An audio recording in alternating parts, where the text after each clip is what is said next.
قبل اس کے کہ ہم اردو ناول کے ارتقاء یا روایت پر گفتگو کریں، ضروری یہ معلوم ہوتا ہے کہ ہم جان لیں کہ فکشن کیا ہے، فکشن کسے کہتے ہیں۔ تو اس کے لیے سب سے زیادہ ضروری ہوتا ہے فکشن کے لیے کہ اس کے اندر قصہ پن ہو۔ قصہ پن کسے کہتے ہیں؟ قصہ پن اسے کہتے ہیں جس میں کوئی خیالی قصہ، کوئی فرضی قصہ جو ہے موجود ہوتا ہے جس تحریر میں، اسے ہم کہتے ہیں کہ اس کے اندر قصہ پن ہے۔ یہ قصہ پن یہ تمام طرح کی کہانیوں میں موجود ہوتا ہے، اس کے بغیر کہانی جو ہے وہ وجود میں نہیں آ سکتی ہے۔ یہ خیال بالکل غلط ہوتا ہے کہ کوئی بھی کہانی جو ہے وہ حقیقت پر مبنی ہے۔ حقیقت کا التباس تو ہو سکتا ہے کسی بھی کہانی پر، لیکن کہانی کا بنیادی مطلب ہی یہی ہوتا ہے کہ اس میں جو بھی قصہ موجود ہے وہ فرضی ہو یا وہ گڑھا ہوا ہو یا وہ ایک طریقے سے بن گھڑت ہو، اس کو بنایا گیا ہو، اس کا بالکل حقیقت پر مبنی ہونا یہ ضروری نہیں ہے۔ تو اس کے لیے سب سے پہلے اب ہمیں یہ بھی جاننا ہوگا کہ فکشن کسے کہتے ہیں۔ فکشن میں ہم یہ دیکھیں گے کہ 3 طرح کے اصناف ہیں اس کے لیے، ایک تو داستان، دوسرا ناول اور تیسرا افسانہ۔ یہ 3 اصناف فکشن کا حصہ کہلاتی ہیں، فکشن کی قسمیں کہلاتی ہیں۔ اس میں سب سے قدیم جو صنف ہے وہ ہے داستان۔ داستان دراصل لکھی جانے کے بجائے کہے جانے کا فن ہے۔ داستانیں کہی جاتی تھیں اور یہ وہاں پر ایک قصہ ہوتا تھا جو کہ وہ کہا جاتا تھا، اس کو جو ہے قصہ گو ہوا کرتے تھے۔ یہ ایک طرح کا فن بن گیا تھا، ایک طرح کا آرٹ تھا جسے شرفاء یا امراء جو ہے وہ اپنی رات میں انٹرٹین کرنے کے لیے اپنے گھروں میں یا اپنے چوپالوں میں یا اپنے کھلے ہوئے علاقے میں اس طریقے سے جو ہے وہ قصہ گو کو بلاتے تھے اور وہاں پر جو ہے اس طرح کی محفلیں منعقد کیا کرتے تھے۔ یہ قصے جو ہے یہ مہینوں تک چلتے رہتے تھے، اس کا کوئی طے شدہ کوئی عرصہ نہیں ہوتا تھا، کوئی مدت طے نہیں ہوتی تھی، بلکہ ایک کہانی اگر شروع ہو گئی تو اس کے اندر سے دوسری کہانی، اس کے اندر سے تیسری کہانی، یہ چلتی رہتی تھی۔ یہی اس کا آرٹ تھا۔ داستانیں اسی وجہ سے بہت زیادہ مقبول ہوئیں۔ جب صنعتی دور آ گیا، جب سائنس اور ٹیکنالوجی کا دور آیا تو کیا ہوا کہ یہ جو ہیں داستانیں جو ہیں یہ ختم ہونی شروع ہو گئیں اور اس کی جگہ رفتہ رفتہ آپ دیکھیں گے کہ ٹیلی ویژن نے لے لی، سنیما ہالوں نے لے لی، پکچر ہالز جتنے تھے وہاں پر لوگوں کی بھیڑ آپ دیکھتے پرانے زمانے میں کہ وہ بہت زیادہ جو ہے لوگ اس سے دلچسپی لینے لگے، کیونکہ وہاں پر ایک اسکرین تھی جس کو لوگ دیکھنا چاہتے تھے، وہاں پر چلتے پھرتے وہ چیزیں جو ویژولائز نہیں تھیں وہ کہیں نہ کہیں داستان گو جو ہوا کرتا تھا وہ اپنے انداز سے، اپنے طریقے سے، اپنے آؤ بھاؤ سے، اس طریقے سے اپنے حرکات و سکنات سے، اپنی آواز کے نشیب و فراز سے اور لہجے کے اتار چڑھاؤ سے، اپنے جسم کے مختلف حصوں کی حرکتوں سے وہ جو ہے وہ اس کو ویژولائز کرنے کی اس کو جو ہے کوشش کرتا تھا۔ بعد میں یہ ٹیکنالوجی جب آئی سامنے تو ان تمام چیزوں کا وجود دھیرے دھیرے ختم ہونے لگا۔ دوسری ایک وجہ جو ہوئی داستان کے ختم ہونے کی یا زوال کی کہ ظاہر سی بات ہے اس کو وقت جو ہے، وقت کی فرصت کے جو اوقات ہوا کرتے تھے وہ دھیرے دھیرے ختم ہونے لگے لوگوں کے پاس۔ اٹھنا بیٹھنا لوگوں کا دھیرے دھیرے ختم ہونے لگا۔ وہ امراء اور شرفاء جو کہ اس کے لیے دل کھول کے خرچ کرنا جانتے تھے، اس کی بھی تنگی کہیں نہ کہیں پیدا ہوئی جب نوابین اور امراء اور جو اس طرح کے اقتدار میں یا پیسے والے یا مالدار لوگ جو تھے، جو سوسائٹی میں ایک طریقے سے ان کا تسلط تھا، ایک طرح کی حاکمیت تھی، ایک طرح کا اثر تھا، وہ جو ہے ختم جب ہونا شروع ہوا انگریزوں کے ذریعے سے یا بعد کے لوگوں کی جو حالات ہوئے اور جس طرح سے انتشار کا ایک دور پیدا ہوا ہندوستان میں، تو یہ تمام چیزیں بھی رفتہ رفتہ جو ہے وہ ختم ہو گئیں اور نتیجتاً صنعتی انقلاب کے ساتھ ناول کا وجود آیا۔ ناول جب آیا انگریزی سے، ظاہر سی بات ہے جانتے ہیں آپ سبھی کہ ناول نے جو ہے وہ مغرب کی ایک طرح سے دین کہیے اسے کہ مغرب کی دین ہے، جس کو جو باقاعدہ ہم کہہ سکتے ہیں کہ داستان کا اس پر براہ راست اثر نہیں پڑا، بلکہ وہ مغرب کے ذریعے سے، انگریزی کے ذریعے سے وہ جو ہے وہ اردو میں منتقل ہو گئی ہے صنف۔ اس میں آپ دیکھیں گے کہ داستانوں کی طرح سے جو ہے اس کے اندر طوالت نہیں ہے، تو طوالت جو بنیادی چیز ٹھہری جو دونوں کے اندر ایک فرق کا واضح ثبوت فراہم کرتی ہے۔ اس میں جو ایک اور چیز ہے وہ ہے تیسری صنف ہے افسانہ۔ وہ اور زیادہ جب وقت کی قلت ہوئی، اور زیادہ لوگوں کو محسوس ہوا کہ اب ہمارے پاس وقت نہیں ہے، تیز رفتار ہو گئی ہے زندگی ہماری، ہمیں بہت سارے کام ہیں، لوگ جو ہے مصروف رہنا سیکھ گئے، جان گئے، یا انہیں مصروف ہونا پڑا مجبوراً، تو اس وقت بھی جو ہے اس طرح کے افسانہ، مختصر افسانہ جو ہے وہ شارٹ اسٹوری جو مغرب میں بھی رائج تھی بہت اچھی طرح سے، اس کا فرانس ہو، رشیا ہو، انگلینڈ ہو، ان تمام ممالک میں یہ فن جو ہے بہت اپنے عروج پر پہنچا ہوا تھا، وہیں سے جو ہے وہ اردو میں بھی آ گیا۔ تو یہ 3 اصناف ہمارے یہاں بنیادی طور پر ہیں جو فکشن کہلاتی ہیں: داستان، ناول اور افسانہ۔ داستان کے سلسلے میں بہت ساری باتیں ہیں جو انشاءاللہ ہم کسی لیکچر میں الگ سے اس کو جو ہے اس پر بحث کریں گے، گفتگو کریں گے۔ فی الوقت ہم جو اس کے اجزاء ترکیبی ہو سکتے ہیں ناول یا افسانے کے، اس کے بارے میں ہم تھوڑی سی گفتگو کر لیتے ہیں، پھر موضوع پر براہ راست آتے ہیں۔ اس میں جیسے کہ ابھی ہم لوگوں نے ذکر کیا کہ اس میں قصہ پن کا ہونا ضروری ہے۔ فکشن کہتے ہی اسے ہیں کہ جس میں کہانی پن یا قصہ پن ہو، اس کے بغیر کوئی بھی فن پارہ جو افسانہ ہے یا ناول ہے وہ نہیں بن سکتا ہے۔ اس کے بعد جو دوسری چیز آتی ہے وہ ہے پلاٹ۔ پلاٹ جو ہے وہ واقعات کی منطقی ترتیب کو کہتے ہیں۔ یہاں پر ایک بنیادی فرق واضح کرنا ضروری معلوم ہوتا ہے، وہ یہ ہے کہ کوئی بھی قصے اور واقعے میں کیا فرق ہے، کہانی یا واقعے میں کیا فرق ہے، یا افسانے یا واقعے میں کیا فرق ہے۔ تو اس کا یہ مطلب ہوگا، اس کو اس طرح سے واضح یہ بات ہوگی کہ ایک قصے میں، ایک کہانی میں یا ایک ناول میں بہت سارے واقعات ہوتے ہیں۔ کوئی بھی کہانی واقعات کا مجموعہ ہوتی ہے، اور وہ آپس میں ہر واقعہ دوسرے واقعے سے منطقی طور پر جو ہے وہ متصل ہوتا ہے اور منسلک ہوتا ہے، جڑا ہوا ہوتا ہے۔ تو کہانی بننے کے دوران بہت سارے واقعات کا جو تانا بانا ہوتا ہے، جس کے ذریعے سے کہانی تیار ہوتی ہے، وہ جو ہے وہ پلاٹ کہلاتی ہے۔ اگر پلاٹ مربوط ہوگا، ایک واقعہ دوسرے واقعے سے بالکل مربوط ہوگا، منطقی طور پہ لاجیکلی جو ہے آرڈر میں ہوگا وہ، تو وہ ناول اور افسانہ جو ہے وہ اچھا افسانہ یا اچھا ناول کہلائے گا۔ پلاٹ اگر ڈھیلا ڈھالا ہوگا، کوئی بھی واقعہ بیچ سے اگر آپ نکال دیں اور اس سے کہانی پر فرق نہ پڑے، تو کیا ہوگا کہ وہ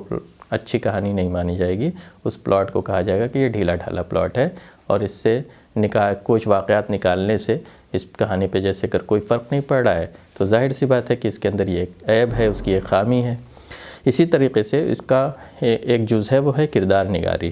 کردار نگاری، جب بھی کوئی کہانی جو ہے وہ سماج کے مسئلے پر یا انفرادی طور پر، انفرادی رویے پر مشتمل ہوگی، تو افراد اس کا ظاہر سی بات ہے بنیادی حصہ ہوں گے، اور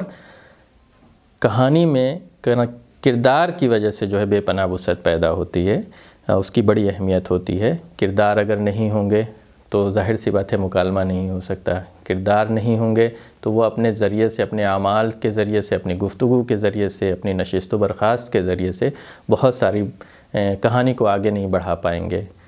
کہانی جو اس کو آگے جس طریقے سے فطری طور پر بڑھنا چاہیے تھا، وہ کردار کے ذریعے سے ہی آگے بڑھتی ہے۔ تو اس کے لیے ضروری کیا ہے کہ کردار جو ہے ہمارے 2 طرح کے کردار ہوتے ہیں۔ کہہ لیجئے کہ ایک گہرا کردار جس کو آپ کہتے ہیں سادہ فلیٹ کیریکٹرز، اور دوسرے جو ہوتے ہیں وہ متحرک کردار جو ہوتے ہیں، تو وہ جو ہے جاندار کردار کہلاتے ہیں، متحرک کردار کہلاتے ہیں، پیچیدہ کردار بھی ہوتے ہیں۔ تو یہ دوہرے کردار جو ہوتے ہیں یہ بڑے اہم ہوتے ہیں۔ ایک طرح کا جو کردار ہوگا، سادہ کردار جو ہوگا، وہ کیا ہوگا، وہ بالکل کسی بھی کچھ بنیادی طور پر جس کی وجہ سے اس کی شناخت قائم ہو رہی ہے، وہ اس خوبی کا مالک ہوگا، اور اس کو پوری اسی کی نمائندگی وہ شروع سے آخر تک کرتا رہے گا، اس کے اندر کوئی تبدیلی نہیں ہوگی۔ جیسے مثال کے طور پر شروع میں جو ناول لکھے گئے، خاص طور سے نذیر احمد کے ناولوں کا جب آپ مطالعہ کریں گے تو آپ کو نظر آئے گا کہ اس میں اسی طرح کے کردار ہیں جو تبدیل نہیں ہو رہے ہیں کہیں بھی، وہ بالکل اگر برے ہیں تو برے ہی ہیں، اگر کوئی پھوہڑ کردار ہے، کوئی بدمزاج کردار ہے، کسی کے اندر بہت زیادہ جو ہے کاہلی اور سستی ہے، تو وہ شروع سے لے کر آخر تک اس ایپ کے ذریعے سے پہچانا جائے گا، اس کے اندر کوئی تبدیلی واقع نہیں ہو سکتی ہے۔ اسی طریقے سے کوئی کردار جو ہے بہت اچھا ہے، بہت عمدہ ہے، اس کے اندر شرافت ہے، نجابت ہے، اس کے اندر جو ہے بہت زیادہ وہ پرہیزگار اور متقی ہے، خدا ترس ہے، تو وہ اسی کے ذریعے سے شروع سے لے کر آخر تک پہچانا جائے گا، وہی اس کی آئیڈینٹی ہوگی۔ تو یہ کردار اس طرح کے یہ سادہ اور اکہرے کردار کہلاتے ہیں جو کبھی بدلتے نہیں ہیں، اور یہ خاص طور سے جو ہے یہ داستانوں میں ہوا کرتا تھا کہ داستانوں میں جو کردار ہوتے تھے وہ تبدیل نہیں ہوا کرتے تھے، جیسے کہ دیو کا کردار ہے، وہ ظاہر سی بات ہے کہ شکل کے اعتبار سے بھی بڑا بھیانک اور خوفناک ہوگا، اور اپنی عادتوں کے اعتبار سے بھی بہت خراب ہوگا وہ کردار، وہ شروع سے آخر تک ایسا ہی رہے گا، وہ بدلے گا نہیں۔ تو وہ اپنے اور بعض دفعہ تمثیلوں کے ذریعے سے بھی اس طرح سے کرداروں کی وضاحت کر دیا کرتے تھے مصنفین یا آرٹسٹ کے، وہ نام بھی اس طرح کا رکھ دیا کرتے تھے کہ جس سے ظاہر ہوتا تھا کہ یہ کردار جو ہے یہ معنی کے اعتبار سے، یہ لفظ کے اعتبار سے یہ کردار جو ہے وہ اسی طرح کی خوبی کا مالک ہوگا۔ جیسے کہ نذیر احمد کا کردار آپ کو شروع میں جو ہے ظاہردار بیگ کا ایک بہت مشہور کردار ہے توبۃ النصوح کا، تو اس میں کیا ہے کہ اسی طرح کا کردار وہ ہے کہ وہ اس کے اندر ظاہرداری بہت زیادہ ہے، دکھاوا بہت زیادہ ہے، وہ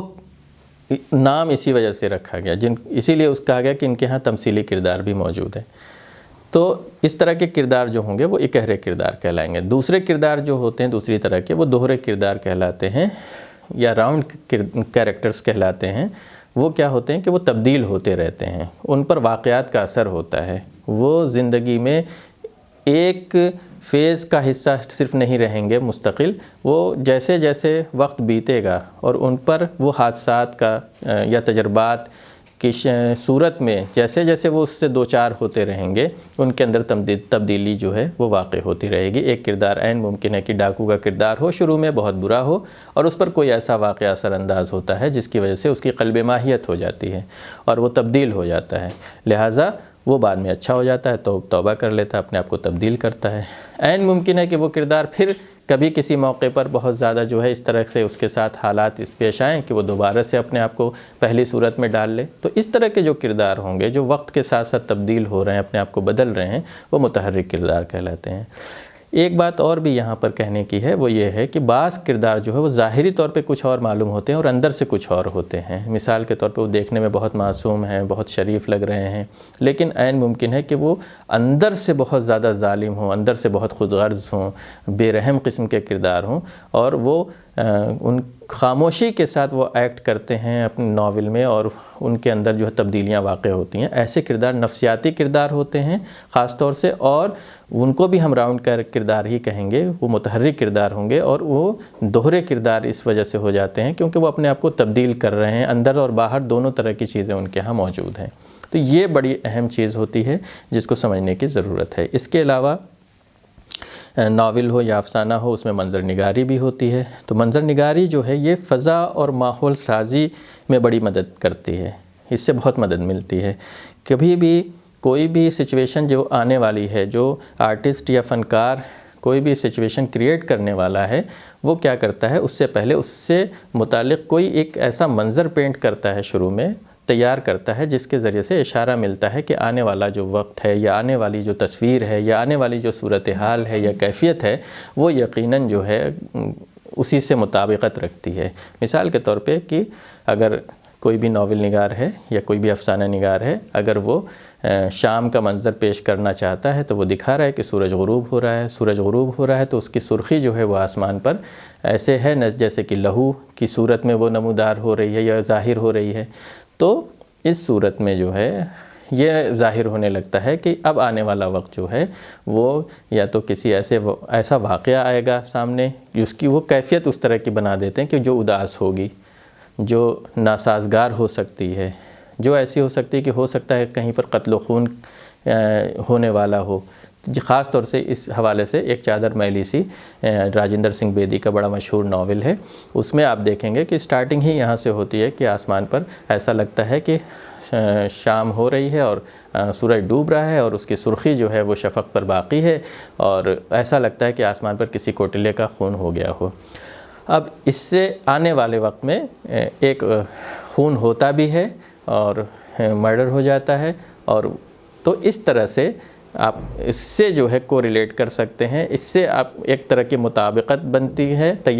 ہو جاتی ہے آنے والے واقعے کی، اور اس سے ایک طرح کا ماحول بنتا ہے، ایک طرح کی فضا جو ہے وہ تیار ہو جاتی ہے، اور قاری جو ہوتا ہے، پڑھنے والا ہوتا ہے، وہ ذہنی طور پر تیار ہو جاتا ہے اس چیز کے لیے۔ تو منظر نگاری کا کام صرف منظر کو پینٹ کر دینا نہیں ہے، صرف کسی بھی منظر کو دکھانا نہیں ہے، جیسے کہ مثال کے طور پہ پہاڑیوں کا ذکر کر رہے ہیں، مثال کے طور پہ پہاڑیوں پر جو ہے بڑا خوبصورت سا منظر ہے اور وہاں سے سورج نکل رہا ہے، تو ظاہر سی بات ہے کہ وہ ایک ایسا منظر ہے جو دن نکلنے کا منظر ہے، ایک ایسا منظر ہے کہ جس کے ذریعے سے آپ جو ہے ایک خوشگوار کیفیت، ایک اچھا موڈ جو ہے ایک قاری کا ہو سکتا ہے تیار۔ تو وہ آنے والا جو ہے منظر ہوگا، آنے والی جو کیفیت ہوگی وہ یقیناً جو ہے وہ عمدہ ہوگی، اس سے یہ اندازہ ہوتا ہے۔ تو ناول نگار اس طریقے سے منظر نگاری سے کام لینا چاہتا ہے، کام لیتا ہے، اور کرداروں کی صورتحال ہو یا نفسیات کو باہر سے منظر کو سے سمجھنے میں بھی اس کو جو ہے تعاون ملتا ہے۔ کوئی کردار کچھ سوچ رہا ہے مثال کے طور پہ اور بڑی اداس سی کیفیت میں وہ مبتلا ہے، اچانک اس کو محسوس ہوتا ہے کہ باہر کی ہر چیز جو ہے وہ بڑی اداس سی ہے، کوئی بھی منظر ایسا کہ پتے جو ہے وہ جھڑ سے رہے ہیں اور بکھر سے رہے ہیں، وہ دراصل وہ اس کے اندر کی انتشار کی کیفیت ہے جو باہر جو ہے دکھائی دے رہی ہے اس کو۔ تو یہ بھی ہوتا ہے کہ اس طریقے سے کرداروں کی نفسیات کو، کرداروں کی سوچ اور فکر کو سمجھنے میں بھی منظر کے ذریعے سے مدد ملتی ہے۔ تو یہ دونوں کام اس طریقے سے ایک آرٹسٹ یا ایک فنکار جو ہے وہ کرتا ہے۔ اور یہ جو ہے منظر ہر طرح کے ہو سکتے ہیں، اس کے بارے میں بھی ایک ذہن میں رکھنے کی ضرورت ہے کہ ضروری نہیں ہے ہم جیسا کہ سمجھنے لگتے ہیں عام طور پہ کہ جو بھی منظر ہے وہ کائنات کا منظر ہو سکتا ہے، پہاڑ ہوں، زمین ہو، باغ ہو، یا صبح کا منظر ہو، شام کا منظر ہو، افق کا منظر ہو، کوئی بھی اس طرح کا منظر جو ہے عام طور پہ سمجھا جاتا ہے کہ یہ منظر نگاری ہے۔ نہیں، ایسا نہیں ہے، بلکہ یہ تو منظر کائنات کا کوئی بھی منظر ہو سکتا ہے، اس کے علاوہ کمرے کا بھی ایک منظر ہو سکتا ہے، ڈرائنگ روم کا بھی ایک منظر ہو سکتا ہے، کسی بلڈنگ کا بھی ایک منظر ہو سکتا ہے، کوئی بھی منظر ہو سکتا ہے۔ اور یہ جو ہے بس یہ ہوتا ہے کہ اس کے ذریعے سے ہمیں بہت ساری چیزوں کو سمجھنے میں مدد ملتی ہے۔ جیسے کہ مثال کے طور پہ اگر ایک کوئی عمارت ہے اور وہ بہت قدیم عمارت ہے اور اس کے اندر جو ہے بڑے عمدہ قسم کے نقش و نگار بنے ہوئے ہیں جو کسی خاص رنگ میں ہیں، تو اس کے ذریعے سے ہم منظر تو ہے وہ موجود وہاں پر، وہ کیوں دکھا رہا ہے وہ ایک ناول نگار؟ ظاہر سی بات ہے کہ وہ اس کے ذریعے سے ایک عہد کی تصویر کشی کرنا چاہتا ہے، ظاہر سی بات ہے کہ وہ اپنے پیچھے ماضی میں کسی ایسی خاص خاندان کے بارے میں ہو سکتا ہے کہ بتانا چاہتا ہو کہ جو یہاں پر 200 سال پہلے، 400 سال پہلے رہتا تھا، جس کی ایک خاص تہذیب تھی، ایک ثقافت تھی۔ تو اس طرح سے بھی جو ہے ناول نگار جو ہے وہ منظر نگاری میں مدد لیتا ہے۔ تو اس لیے منظر نگاری کا رول بڑا اہم ہو جاتا ہے۔ ہاں، یہ ضرور ہے کہ چونکہ ناول افسانے کے مقابلے میں زیادہ وضاحتی صنف کہہ لیجئے اور بیانیہ پر مشتمل صنف کہہ لیجئے وہ ہوتی ہے مستقل، تو اس وجہ سے وہاں پر منظر نگاری کو دکھانے کا موقع زیادہ ملتا ہے۔ افسانے میں منظر نگاری جو ہے وہ کم دیکھنے کو اس وجہ سے ملتی ہے کیونکہ اس کا وہ فن ہی ہے کہ اختصار پر وہ مشتمل ہوگا، وہاں پہ منظر کو دکھانے کا کام بہت ہی پرفیکٹ طریقے سے لیا جائے گا، کم لفظوں میں بیان کیا جائے گا کوئی ایک ایسا منظر جس کو کہ سمجھنا زیادہ ہوگا آپ کو اس کے ذریعے سے 2-3 جملوں میں، لیکن منظر نگاری دونوں جگہ پر ہو سکتی ہے۔ داستان میں اس کے مواقع مزید ہوتے ہیں چونکہ وہاں طوالت ہوتی ہے تو وہاں پر اور زیادہ اس سے فائدہ اٹھاتا ہے فنکار۔ اس کے علاوہ جو ہے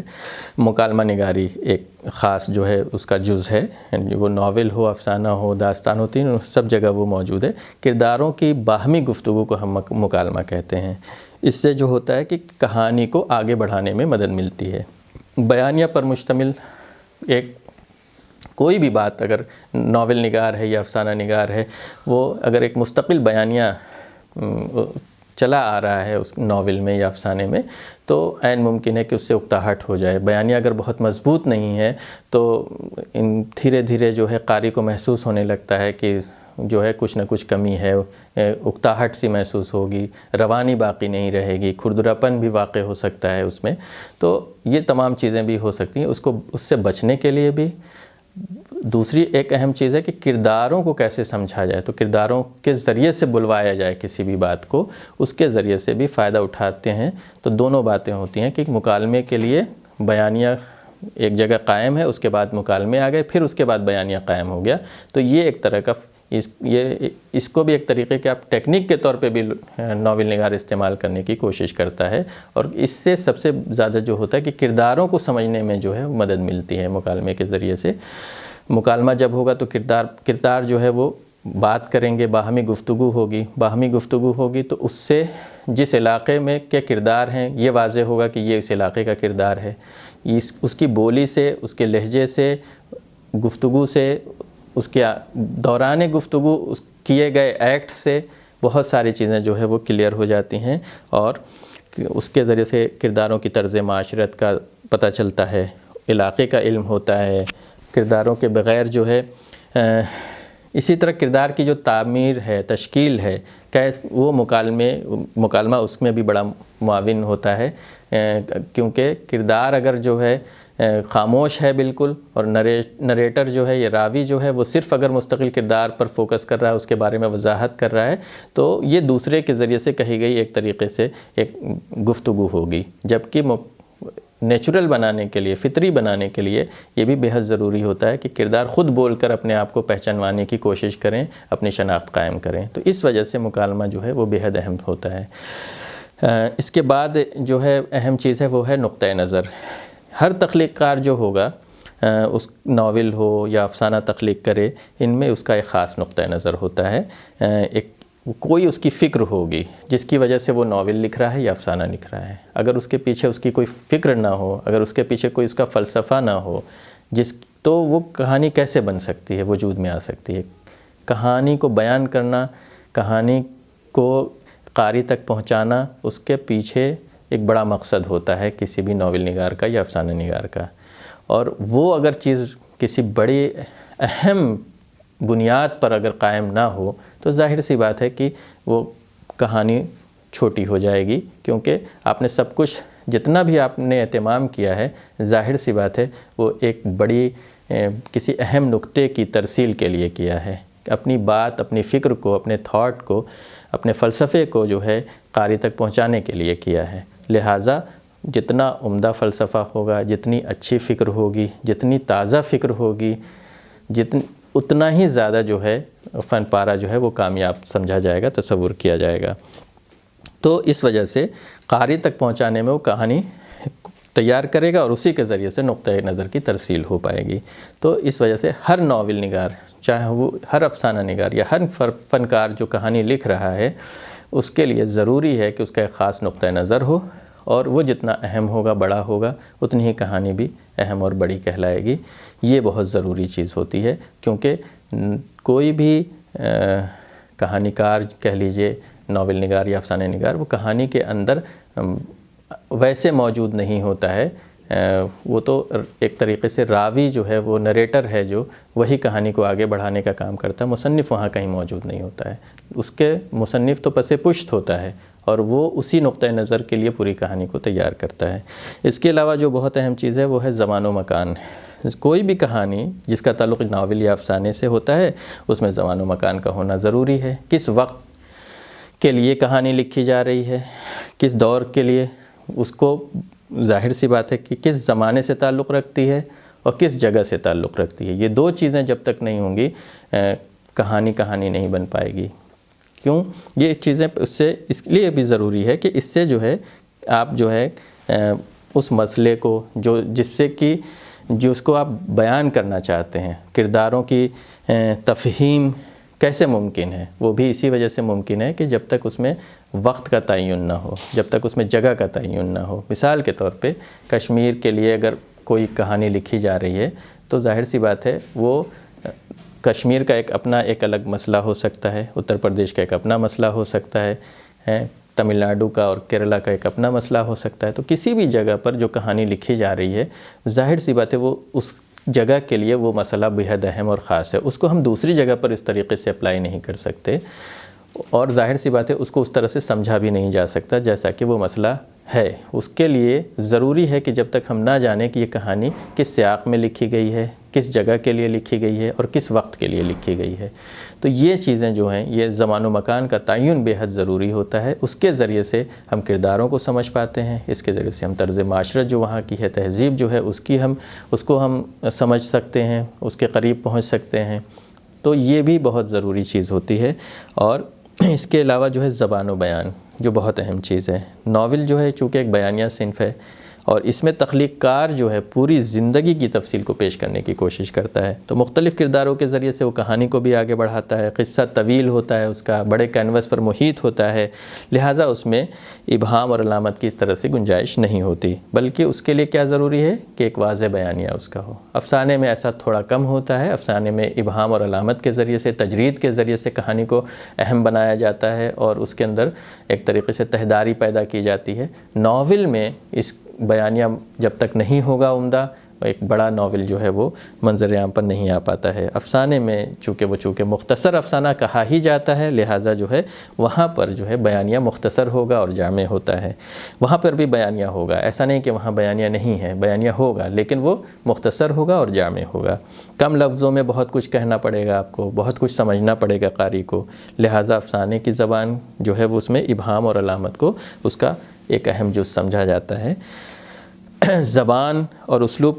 ہر تخلیق کار کا ایک بنیادی وصف ہوتا ہے، اسی کے ذریعے سے اس کی شناخت قائم ہوتی ہے۔ ظاہر سی بات، ہم کیسے جان سکتے ہیں کہ یہ پریم چند کا اسلوب ہے؟ ان کا کہانی کہنے کا بالکل ایک الگ انداز ہے، منٹو کے کہانی کہنے کا بالکل ایک الگ انداز ہے۔ ان کے ہاں جو لفظیات جس طرح کے استعمال ہوئی ہیں، جو محاورے استعمال ہوئے ہیں، اس کے ذریعے سے ہم سمجھ پاتے ہیں کہ اس کی ایک اپنی شناخت ہے، وہ ایک خاص سماج اور ایک خاص طبقے سے وہ متعلق ہے، تو وہ کس طرح سے اس میں رچا بسا ہوئے۔